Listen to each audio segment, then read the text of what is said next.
You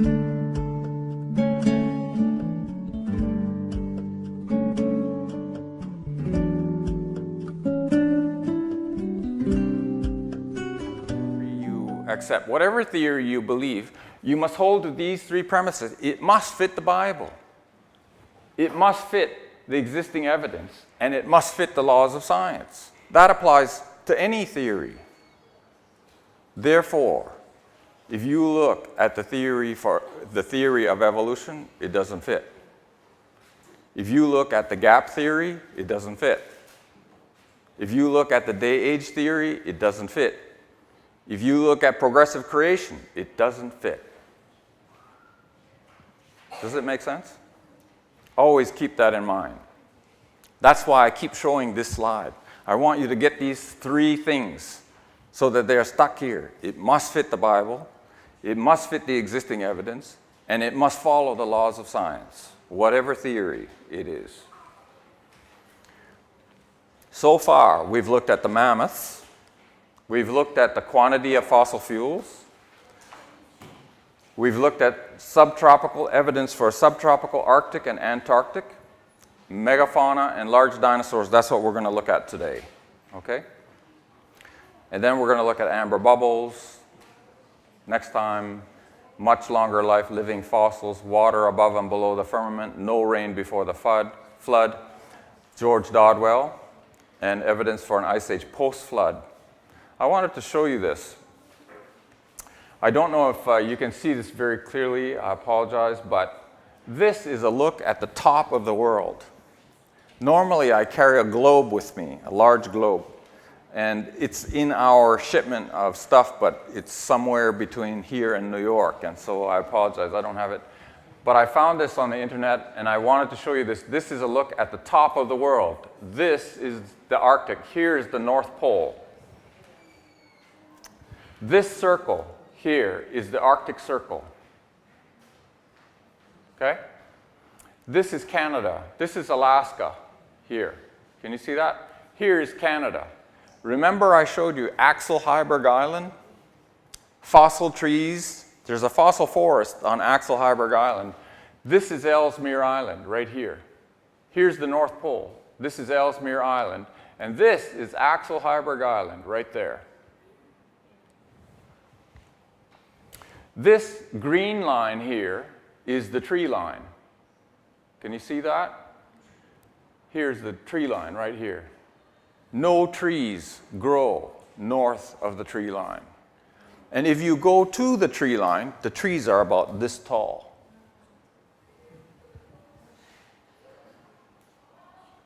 No trees grow north of the tree line, but we have fossil trees on Axel Heiberg Island and also on Ellesmere Island.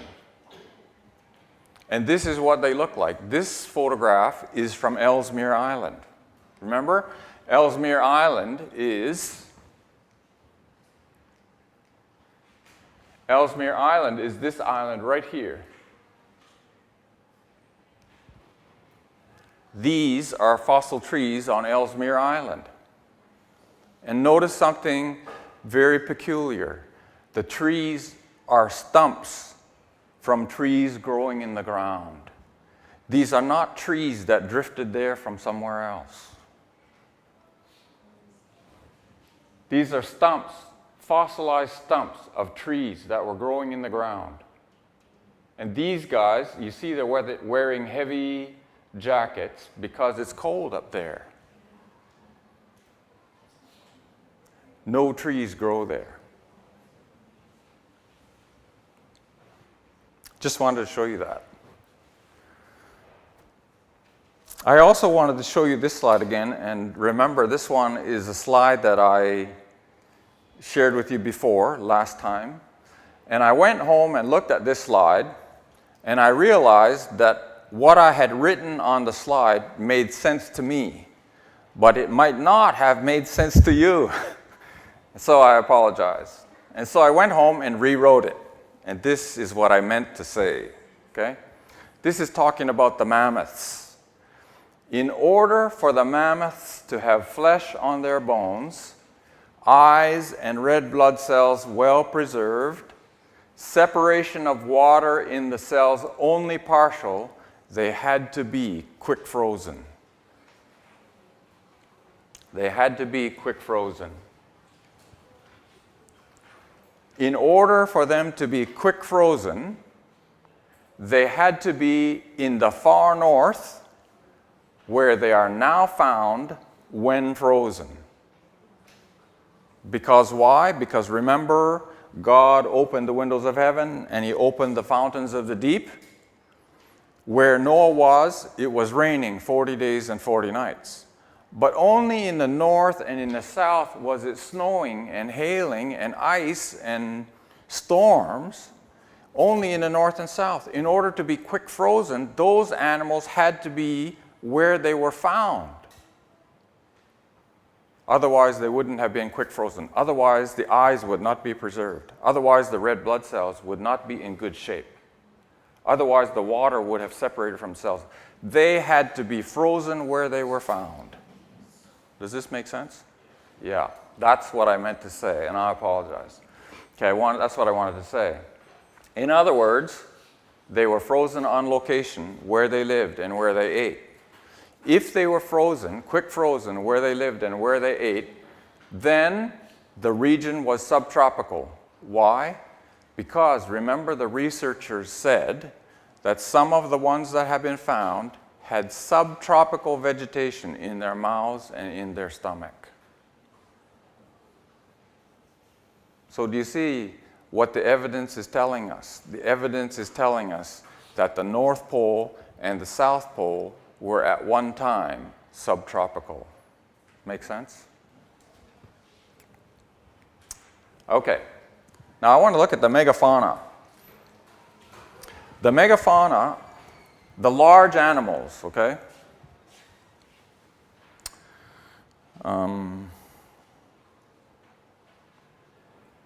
Let's see.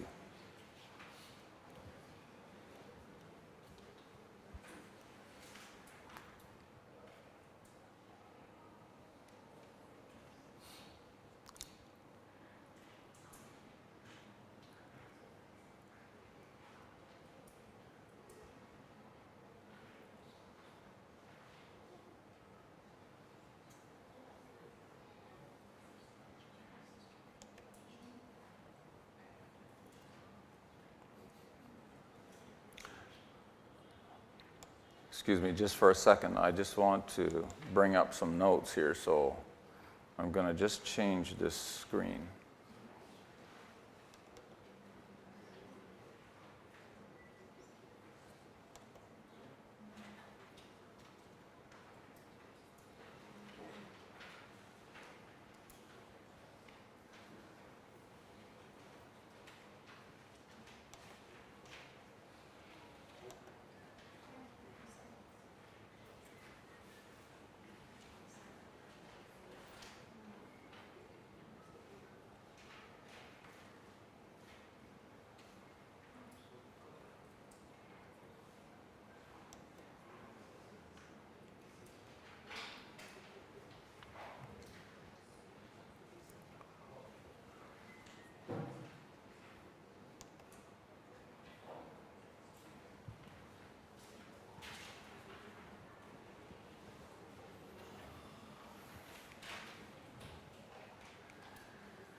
Okay.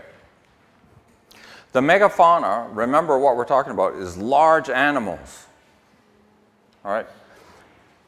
Many people talk about the large dinosaurs, but not many people talk about large animals. Have you heard about large animals? Not often, right? You hear a lot about the dinosaurs. I want to talk about the large animals. We have evidence for large animals.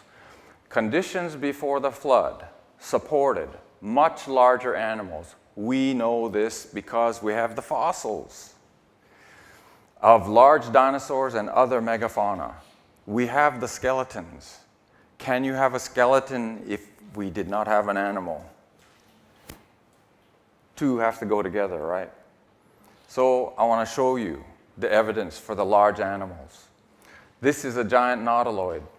This was found by some University of Arkansas students in Fayetteville, Arkansas.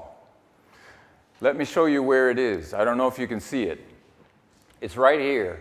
It is this cone-shaped thing, this very long thing, right here. This is the longest one in the world. It's the largest one in the world. This is a diagram of two that are fossilized in a rock.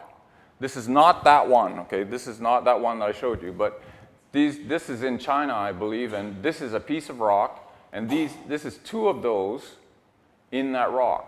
And they're these long shells, and if you see the animal, it looks like a little squid. I shouldn't say a little squid, it's a squid, and the squid lives at this end. The feet are hanging out of this end of it, and then the body goes up into the shell like that. Did you see the size of it? 2.44 meters in length. It's very big. The plains of Nebraska, rhinoceros as tall as a house. Reconstructed bones of the rhinoceros Baluchitherium or Paraceratherium or Indricotherium or Transuricum. I don't know why they give it so many names, but it's the same animal. And this fossil that they found, the reconstructed bones, show that this animal was 5.5 meters tall at the shoulder. 5.5 meters tall at the shoulder. Do you follow what that means? This animal is going to be on all fours, right?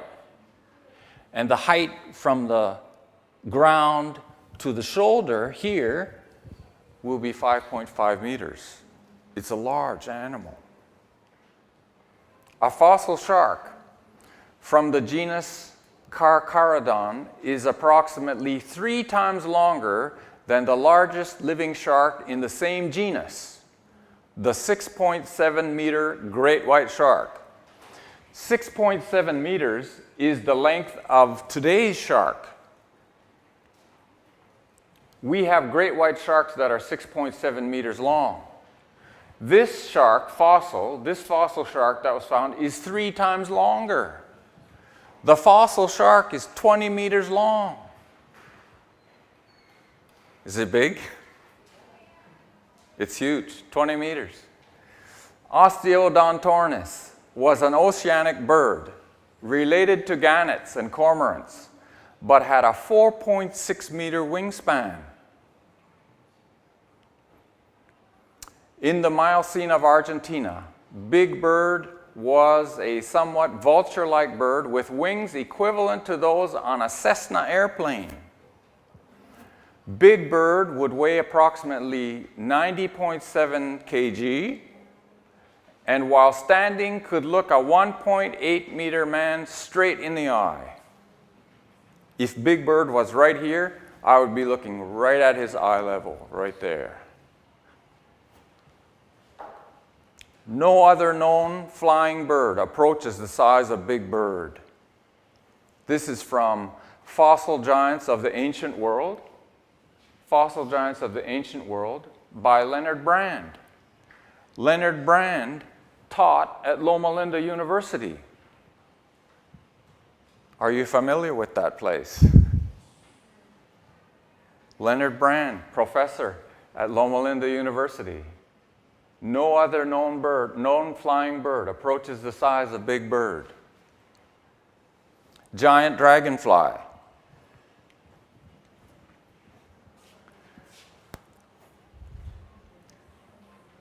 Meganeura monyi.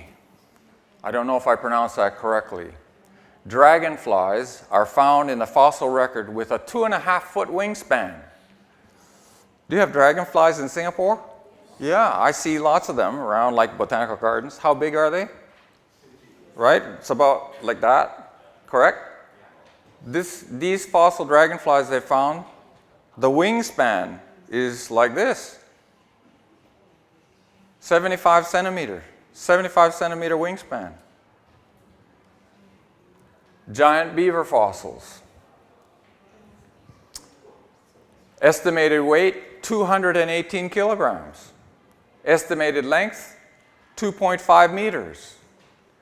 This picture, this is a drawing but this is a representation of the modern day beaver, and this is a drawing in comparison of the giant beaver, Castorides ohioensis. This is a fossil of the giant beaver. These fossils have been found in 29 locations in the United States. This is a photograph of 3 different skulls. This one is white, this one is black. No, sorry. This is black because it was found in the tar pits. Okay? It has nothing to do with color at all. It was found in the tar pits. But this skull and this skull are both of the giant beaver, and this is today's beaver to compare. It was a huge animal. The giant ground sloth. The giant ground sloth was bigger than a modern elephant.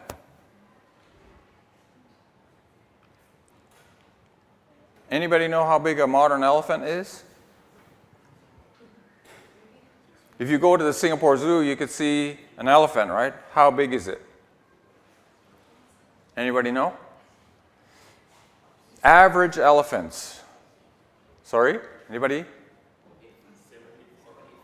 Yeah, but what about weight? Weight.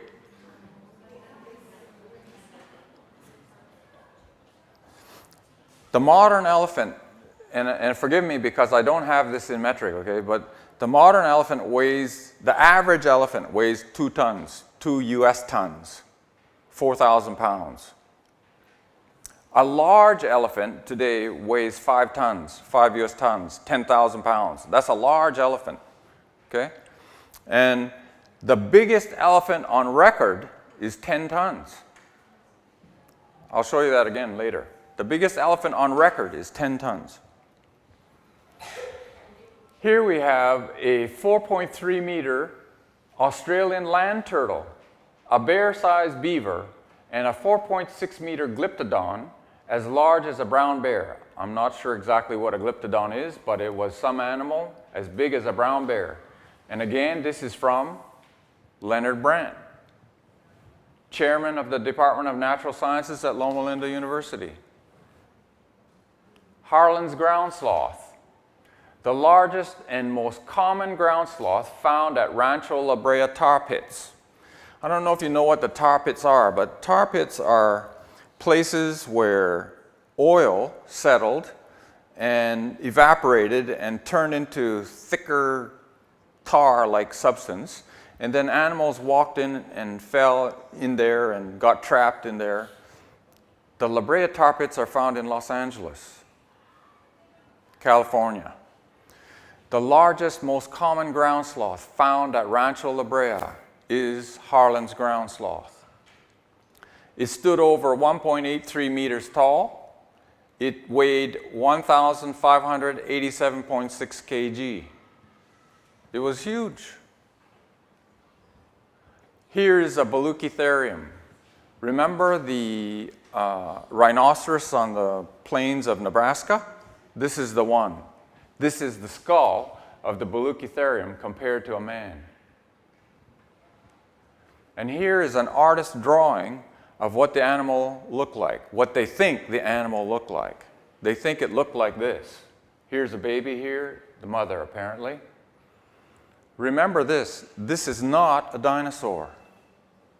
This is a mammal. The dinosaurs are all reptiles. This is a mammal. This is a huge mammal, 18 feet tall at the shoulder, the one they found in Nebraska. Here's another one found in Pakistan. They estimated that it weighed 13.6 tons, 13.6 metric tons. Large animal, huge. It's a mammal. This is an armadillo. I don't know if you're familiar with armadillos. Armadillos live in southern Missouri. Armadillos are very interesting animals because if you frighten an armadillo, you know what it will do? It will jump straight up. I've not seen this, but my brother told me about it. He said he was driving in southern Missouri, and an armadillo was crossing the road. And of course, the lights from his car frightened the armadillo. He said it just jumped straight up, jumps about this high off the ground. The modern armadillo, the American armadillo, is about, the body is about this long, and maybe, I don't know how long the tail would be. You have to add the tail, but the body is maybe this big, okay? Maybe this big, large cat, a 10-pound cat or 12-pound cat. That's about the size of an armadillo. If you look carefully here, this is the shell of an armadillo. The head would be found in front of this area here, and the tail would be back there. That's huge. Ice Age armadillos, the size of cars, fossil shows. That's the headline. Here's the researcher. He said the animal could have been the size of a Volkswagen, would have been the size of a Volkswagen Beetle. Mr. Luna, he said it was the 5th such fossil found since 1998 in Cusco, South America. Refrigerator-sized armadillos once hung out in Florida. We're talking 272 kilograms and more than 1.8 meters long.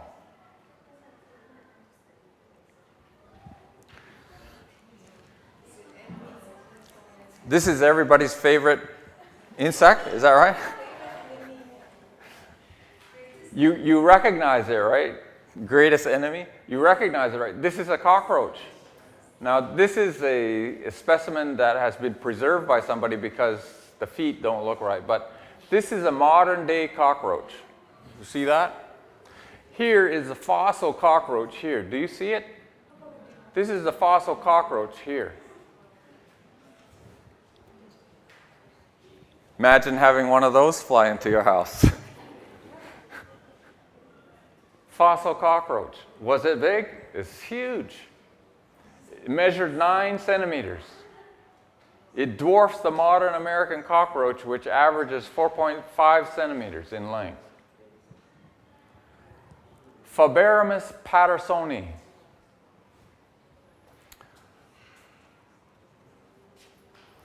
Phobaramus pattersoni was thought to be the world's largest rodent. Same family as rats, mice, yeah? It was thought to be the world's largest rodent.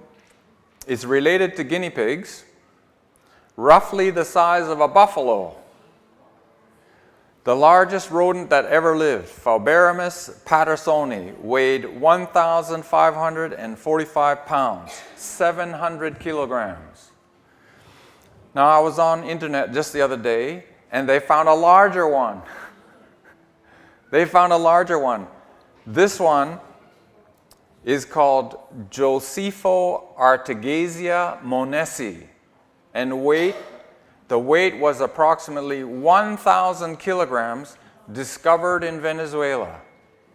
It was actually discovered in 1987, but they didn't release the information until 2008. So the largest one now is this 1,000 kilogram Josephus artegasia monesi. The largest rodent that ever lived weighed 1 ton. Was it big? The giant camel. It is estimated to have stood 3.6 meters tall, which would make it about twice the size of living camels. This is its leg bone. Here's a modern-day camel. This is the part just above the hoof. And here is the leg bone of this giant camel. I thought I had a picture of that. Yes. I apologize, I might have skipped over this. This is an artist's drawing of a modern camel and the giant camel. Comparison in size. A giant crocodile. This is the skull of a giant crocodile. And I think if you look carefully over here, you can see the skull of a modern crocodile.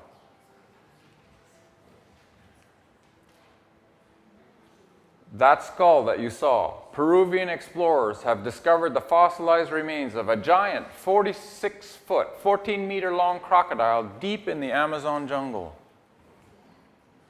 Once weighing 9 tons and with a 1.3-meter-long head, the crocodile is only the second fossil discovery of its kind in 3 decades. Huge. Giant bison. You've seen a bison, a buffalo? We've seen them just recently. There's a park near our place where they have buffalo roaming. And if you look at the horns on a bison, the horns are maybe this wide. Yeah? Maybe this wide, somewhere in there. Modern buffalo. This giant bison has 1.83 meter horn span.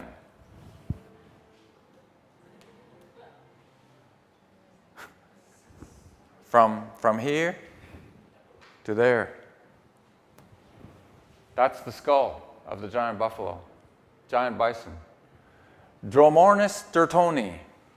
They nicknamed this bird the demon duck of doom. The demon duck of doom. We have the whole skeleton. This is its skull. There's a man, I don't know how tall he is. I'm imagining that he's about 6 feet tall, or maybe 5'8" or 5'10" or something like that. This is Dromornis sturtoni, the demon duck of doom.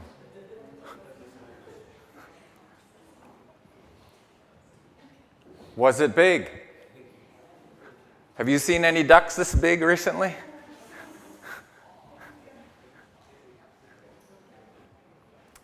This is the femur and tibia of an emu compared to the femur and tibia of Dromornis sturtoni, the demon duck of doom. The short-faced bear, Arctodus simus. The comparison here is the brown bear, the grizzly bear, the polar bear, and the short-faced bear. It stood 1.5 meters at the shoulder, making it larger than the grizzly, brown, and polar bears of North America. Standing height was over 3.35 meters. If it stood up on its hind legs, is over 3.35 meters. Weight was approximately 1,800 pounds. I apologize, I didn't convert that to metric. This is the short-faced bear skull from the Rancho La Brea tar pits. Diprotodon optatum, the giant wombat-like marsupial. Estimated weight, 2,786 kilograms. Perspective, the largest marsupial alive today is the red kangaroo, which weighs approximately 85 kilograms. 85 kilograms, 2,786 kilograms. Was it big? It's huge. It's huge. First found in the fossil record in the 1830s. That's what they think it looked like. This is not the animal, this is a drawing. That's what they think it looked like. This is its skeleton, Diprotodon optatum. What is the importance of the megafauna?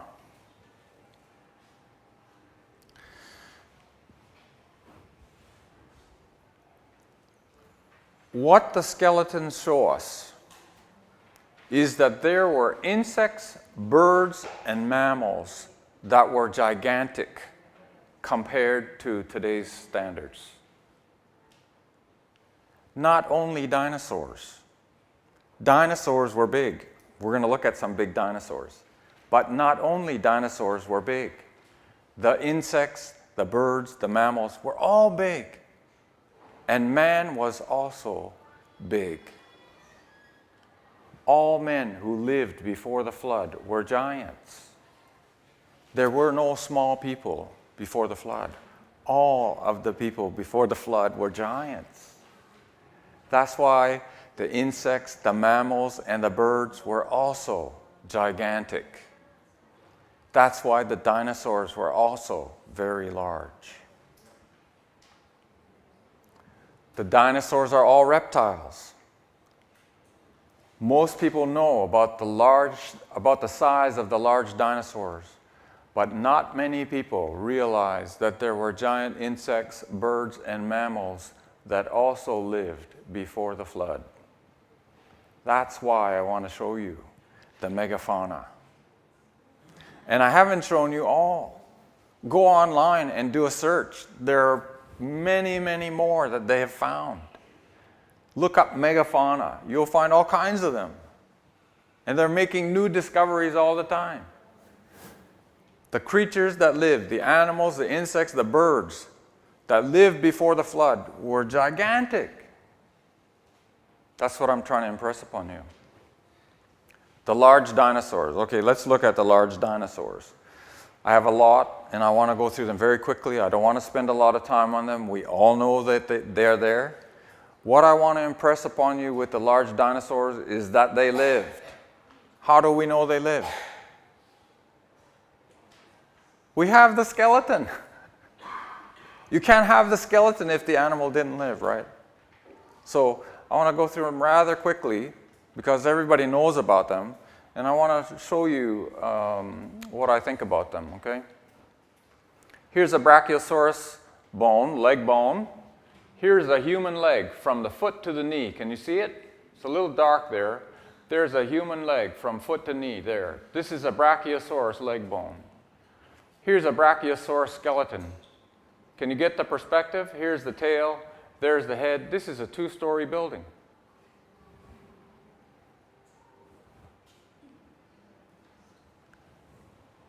I personally don't think they looked like that. But somebody drew it and they think that's what it looked like. All right? Okay. The estimated length was 25 meters. The estimated weight, 32 to 37 tons. Seismosaurus. Estimated length, 32 meters. Estimated weight, 22 to 27 tons. Argentinosaurus huiculensis. Estimated length, 22 to 26 meters. Estimated weight, 80 to 100 tons. Here's a drawing, a diagram. This is a 6-foot man. I didn't show you all of these, but we showed you Argentinosaurus. That is this one right here. We showed you Diplodocus, or I will show you. That's this one here. Supersaurus, I'm going to show you that one, and that is this one right here. Paralititan stromeri. Estimated length 20 to 24 meters. Estimated weight 65 to 80 tons. What I want you to notice here is how big and how heavy. Keep this in mind. Keep this in mind, okay? The humerus measures 1.69 meters. This is what they think it looked like. Here is the humerus in a human arm. The humerus is this bone in your arm right here, the bone in the upper arm. So this bone here was 1.69 meters in length. Supersaurus, estimated length 40 meters. The scapula stood more than 2 meters tall. The scapula is your shoulder blade, right here. This bone right here in this animal stood more than 2 meters tall. Bruhathkyosaurus, estimated length 40 to 44.1 meters, estimated weight 175 to 220 tons. the largest blue whale that has been officially weighed, okay, the largest blue whale that has been officially weighed 177 tons. It was 110 feet long, and again, I apologize, I didn't convert that. 110 feet long, weighed 177 tons.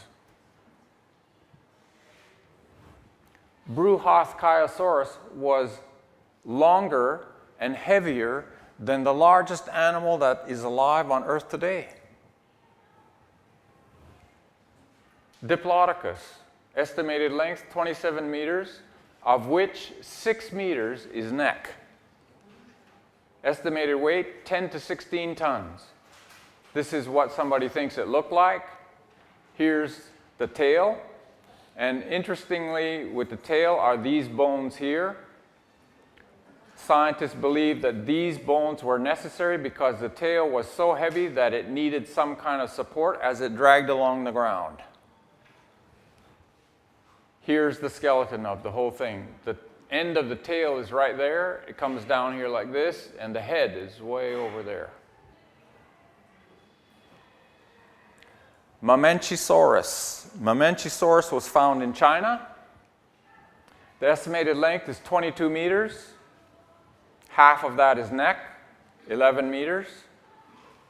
This is what somebody thinks it looked like. Here's its skeleton. The head, the tail. Here is the location where they found it. I believe that this is a 30-centimeter ruler. It was huge. Camosaurus, estimated length 18 meters, estimated weight 18 tons. That's its skull. As a dentist, I take particular note that it didn't clean its teeth very well. This is its skeleton. Sauroposeidon, estimated length 30 meters, estimated weight 50 to 60 tons. Only 4 vertebrae were found with cervical ribs in place. The largest one, the largest vertebrae, measures 1.2 meters in length. What questions do these fossils raise? Both the megafauna and the dinosaurs raise these questions. What is the largest land animal alive today? Who knows? The elephant. The blue whale, notice very carefully, the blue whale is not a land animal. All right? The largest land animal alive today is the elephant. How much does the largest elephant weigh? Remember we talked about that? The average elephant is 2 tons. A large elephant is 5 tons. And the largest elephant on record is 15 tons. Those are US tons. Okay, I apologize, but those are US tons. The largest one is 15 US tons. Did you see that the majority of these animals are bigger than the modern day elephant? Not all. Remember this. There were big dinosaurs.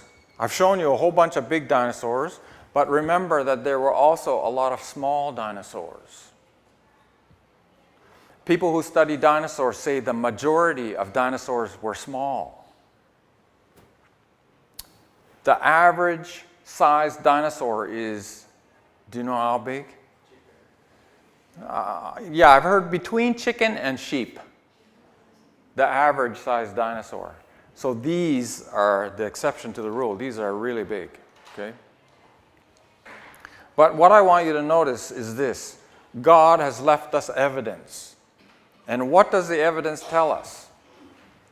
What allowed the megafauna and large dinosaurs to survive before the flood? This is the question that comes up. Why are they not alive today? Why is there no animal larger than the elephant alive today? This is the question that it raises. Doesn't it raise that with you?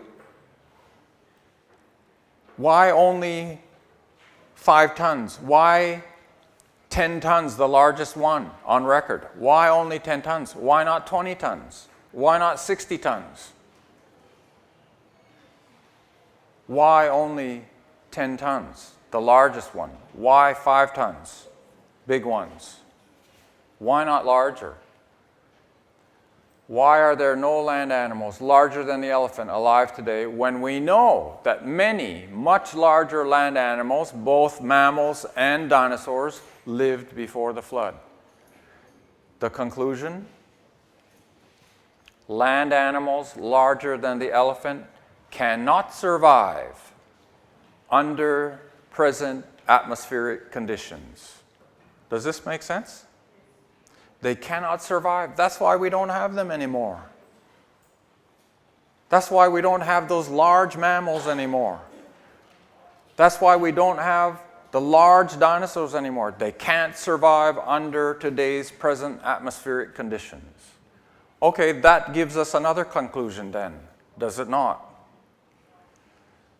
Before the flood, atmospheric conditions were different. Yes? Do you see, God has left us evidence. Remember how we looked at the sandstone trees. And by looking at the sandstone trees and the environment, looking at the evidence, we could reconstruct in fairly good detail, using the laws of science, the evidence, and the Bible, we could reconstruct what happened, how they got there. That's what I'm proposing we do. And what this evidence tells us, what the megafauna and the large dinosaurs tell us, is that atmospheric conditions before the flood were different. They had to be different. If they were not different, the animals could not have survived, same as now. Right? That's what I want to get across to you. Things were different before the flood. Next week, we'll continue on with more.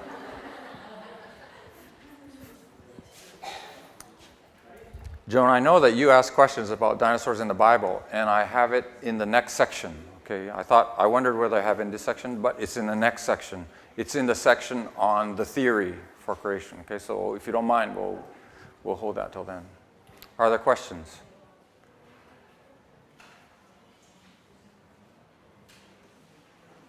Yes. The photo taken in July this year, Iceland, beginning at 4 hours difference in ice on Iceland. I'm not understanding you. I'm sorry. This year, July, Uh huh. there were photo taken just between 4 hours difference. Okay. Right. The ice level at Iceland melt within 4 hours later. Also, in terms of Arctic Circle, we mentioned just now in the slides, where it just shows all the ice are there. But personally, I think China or where elsewhere is able to penetrate through with their ice or water or ship, they're able to cut away the ice and start to melt gradually. Will this be kind of something that eventually the whole world will be, consider the trend a climatic change? The water level will rise up. Yes. According to what was before the flood or before this creation. If I understand your question correctly, we have global warming. Now, some people are in denial. They say, no, we don't have global warming. But I think the evidence is pretty clear we have global warming. Don't you think so? If you lived up where we lived, I don't have a map to show you, I apologize. Do you know where Alaska is? Where we lived in British Columbia, if we drove by car 3 hours, first we have to go east and then north and then west, okay, because we're in the mountains. So imagine the route. We have to go east and then north and then west. If we could drive straight north, the time would be less. But if we drove 3 hours, east, north, west, we would be in Alaska. And we drove to Alaska several times. And there was a glacier in Alaska called Bear Glacier. And we lived in Terrace for 14 years. And during the 14 years, we watched this glacier melt incredibly. You could see it melting. It was melting going back. Okay, that doesn't prove anything because there are conditions there. There was a lake at the end of the glacier, people say. But take a look at things that are happening this summer. There are wildfires everywhere. Before we left the United States, one wildfire alone in Colorado, I think, could be Colorado, somewhere there, Arizona, had burned more than 200 houses. People's houses were gone because of the fire. And there have been fires in Utah, and Wyoming, and Colorado, and New Mexico, and California. And that's not the only place. It's very hot in Korea. I was talking to my wife's cousin. He travels to Korea, he travels to China. He said it's very hot in China, it's very hot in Korea.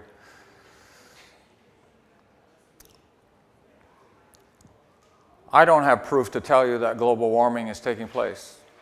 But I have the Bible that tells us that the fourth plague in Revelation, the sun is going to burn men with scorching heat. Yeah? Now, flooding, water levels are going to rise. You cannot have all this ice melting and not have the sea level rise. It's going to rise. Glaciers are melting. We also traveled to Jasper National Park in British Columbia. Jasper and Banff are very famous. And between Jasper and Banff, two national parks, there are the ice fields, the Columbia ice fields. And we have walked up to one glacier in the Columbia ice field. We walked up to the glacier and actually climbed onto the glacier. And we went back several years later, and they have markers at the glacier showing you where the glacier was. And if you look at those markers, in 1960 something, they have a marker. And then I don't know how often they check, maybe every 5 years or every 10 years. So 1970, they have another marker, and they show you how much the glacier is melted. Then 1980, they show you how much more is melted. 1990, they show you how much more it's melted. And it's all marked. And we went back, and we had walked on the glacier, and where we had walked on the glacier is now stony ground. The glacier is melted. It's gone way back. Ice is melting. Sea levels are rising. There is going to be flooding. But let me ask you this, will there be another worldwide flood? No. There will not be. People are beginning to think there might be another worldwide flood because of the warming that's going on and the ice that's melting, but it cannot happen. Why? Because of the Word of God. Correct? I do set my bow in the cloud as an everlasting covenant that I will never flood the world again, the entire world. Doesn't mean there won't be local flooding. There's lots of that going on, but never will there be a worldwide flood. There won't be another global flood. Does that answer your question? Somewhat? Yes.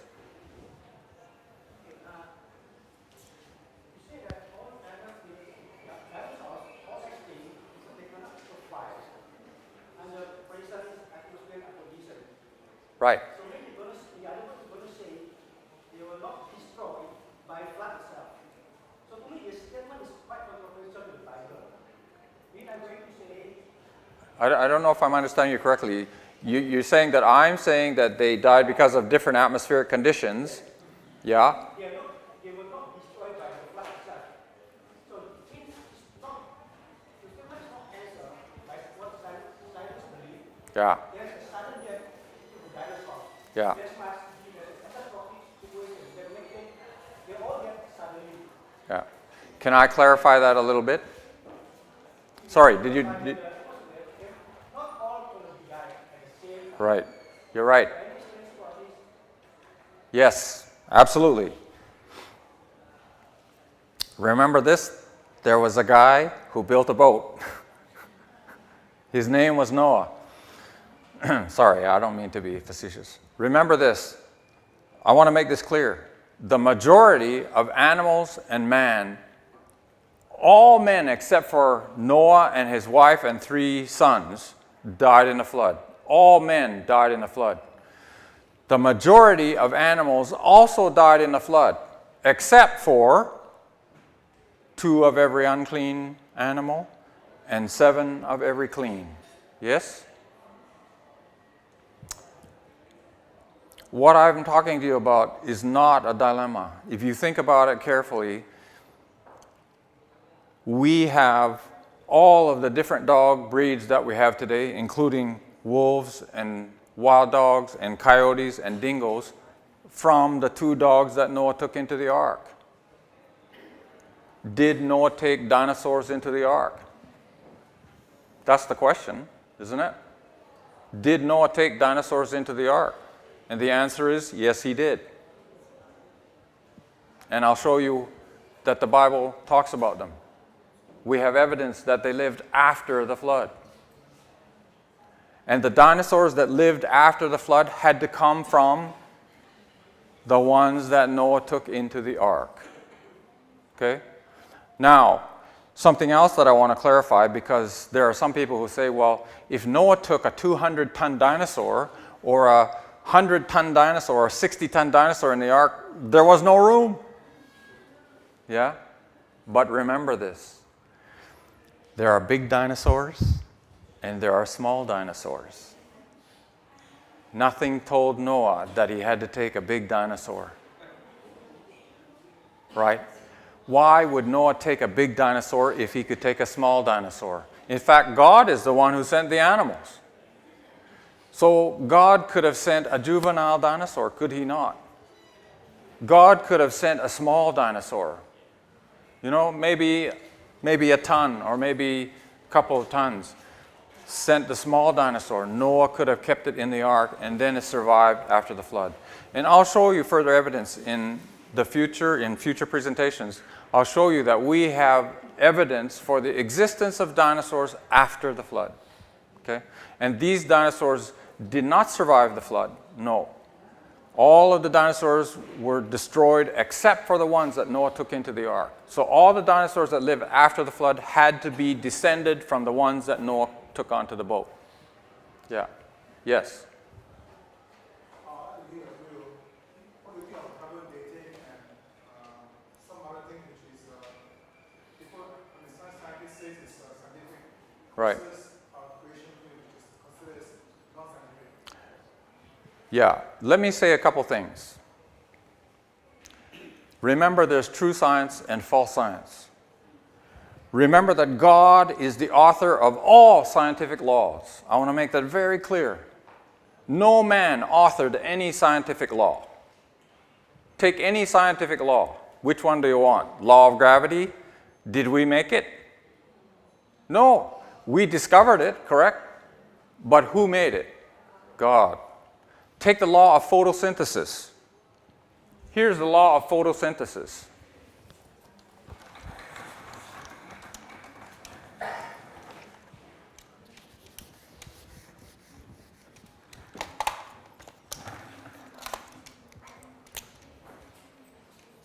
CO2 plus H2O, sunlight, chlorophyll, produces C6H12O6 plus O2. This is the law of photosynthesis. Does it take place in Singapore? This law is God's law. Therefore, it holds true around the world.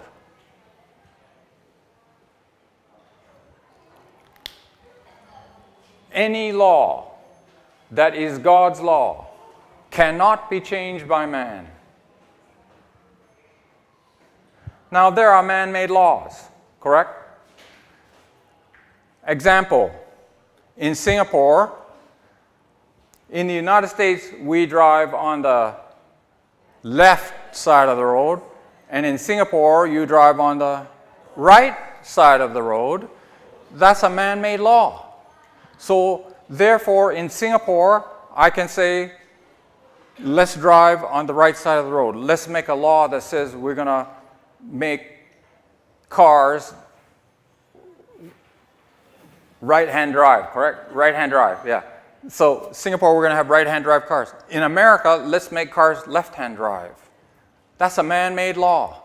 And therefore, I can change the law. I want to tell you that every science that we know of has laws. There are laws for chemistry, there are laws for biology, laws for physics, laws for math, there are laws for photobiology, there are laws for entomology, name any science and there are laws for the science. I want to make it very clear. All of those laws are God's laws. And we cannot change any of them. And that is the test as to whether the law is God's or not. So, what I want to make clear is that there is true science and there is false science. True science is in total harmony with God because He's the one that made it. He's the one that invented the laws. He's the creator of everything. What is out of harmony with God is the theory of evolution and false science. False science are man-made stuff. Conjecture, opinion, philosophy, conclusions, deductions, hypotheses, theories. These are not in harmony with God.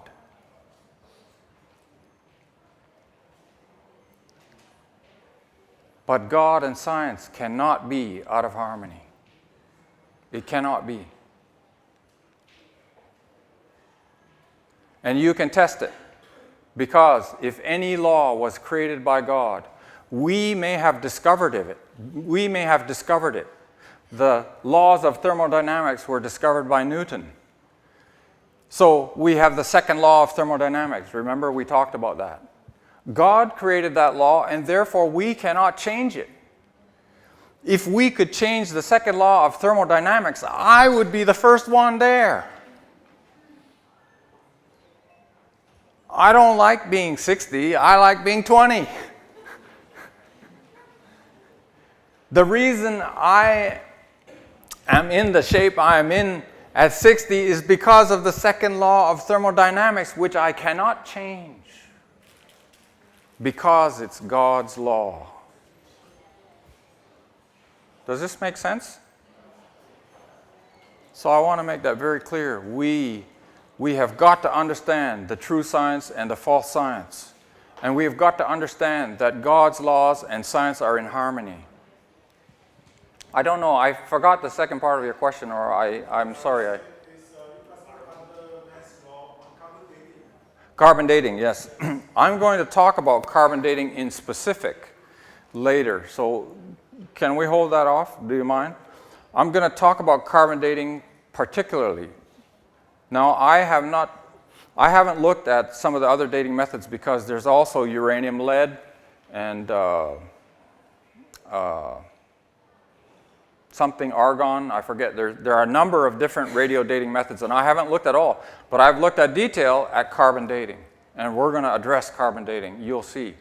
And you'll see that the way scientists have used carbon dating is not accurate. It cannot be accurate the way they've used it. I'll show you. I'll show you using the laws of science. Okay, I'm not going to show you my opinion or my philosophy. I'm going to show you from science.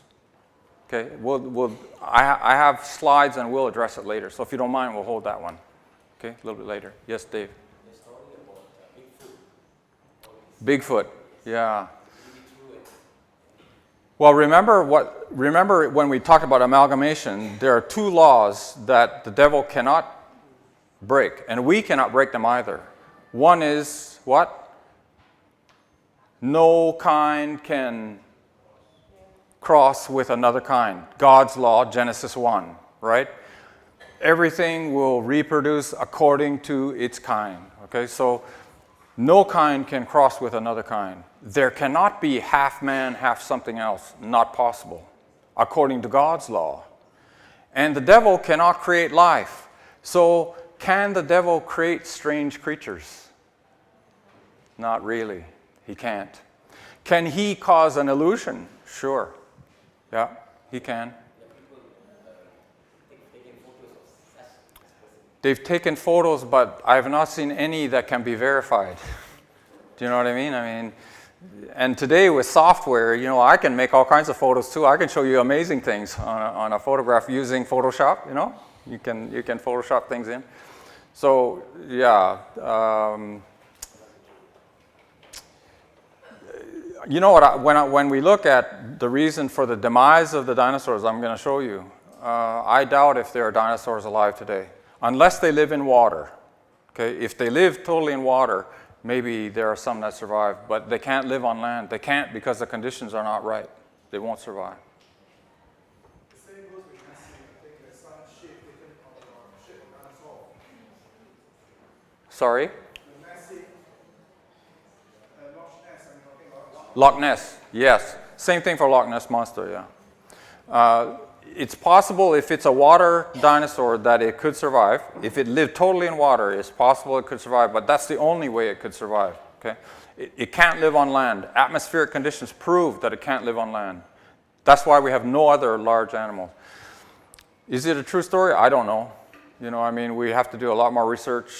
People have already looked for it for years and nobody's ever found it.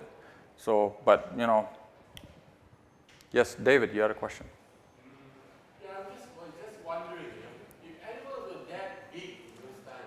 Right. Yeah, remember what I just said? He didn't have to take the big ones. Okay?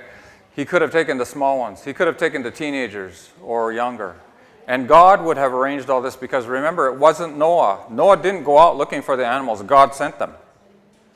God sent them 2 by 2 and 7 by 7. So God would have said, God is the one who planned the ark, correct? Correct. I understand you. But Yeah. at that time, all the rhinoceros were big. The elephants were bigger. Right. God must have chosen two elephants, I'm sure.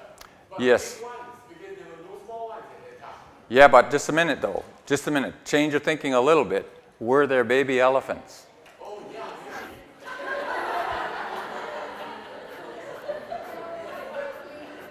Do you follow what I'm saying?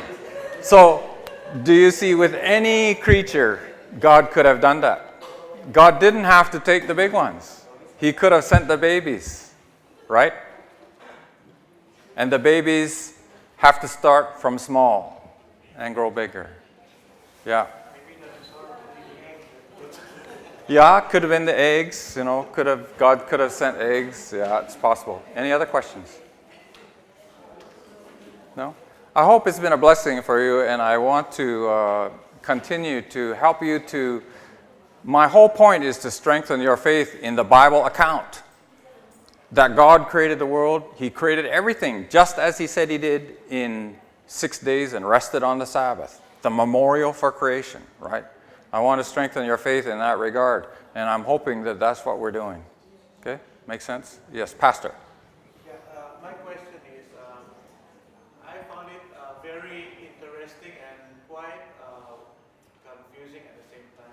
Is how can we as people, human, populated the earth, such as the people in Australia, the Aborigine people, how they can go there, Right. and how do we all can scatter around the world? Yeah, excellent question. And if you don't mind, I have information on that in the program. It's still future. And if you can be patient with me, I'll show you how it happened. There is a very logical explanation for how all the animals and man repopulated the world. Okay? Let me ask you this question. You know that koala bears live in Australia, correct? Have koala bears ever lived in the Middle East? No? Remember there was a worldwide flood? And all of the animals were on the ark? And where did the ark settle? a rat in the Middle East, and then Noah opened the door. Sorry, Pastor, I set you up. This, it's just a little humor, but you know, I mean, you have to think about it. All the animals were in the ark, and so when God opened the door for Noah, all of the animals were in the Middle East, and then they had to migrate around the world. But I'm going to show you that. I'm going to show you how it happened. There is evidence to show us how it took place. We have evidence. I'm going to show you the evidence. Okay, so we'll look at that. All right. Any other questions? Thank you for your attention. Pastor, would you close the Sabbath for us? By the way, can I say something? Can I say something? If you find this a blessing, I want you to remember that the praise does not go to me. It's the Lord. I did not provide the evidence.